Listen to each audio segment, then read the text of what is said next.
My name is Carly and I'm with the BYU Software Training Lab. In this video, we're going to be talking about a new tool in Illustrator called the Intertwine Tool. The Intertwine tool is really helpful when you have certain parts of shapes that you want to overlap. Rather than spending a lot of time in the Layers panel trying to make things look right, the Intertwine tool allows you to select overlapping shapes and it will make them look intertwined. This is best demonstrated with an example. On day 2 of our Illustrator class, we go over the Shape Builder tool and how to use that to create logos.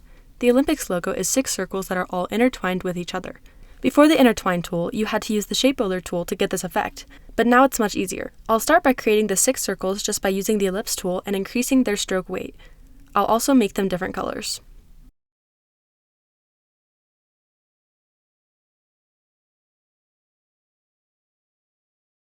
Once I've arranged them in the way I want them, I'll select them and then go to Object, Intertwine, Make. My cursor changes to a lasso and I'll just circle the overlapping parts that I want to intertwine. Once objects are intertwined, they are grouped. You can also edit the intertwine by going to Object, Intertwine, Edit, or release them by going to Object, Intertwine, Release. That's how to use the Intertwine tool. Thank you for watching. If you're interested in learning more, visit our YouTube page where you can find more videos about Illustrator as well as other software programs.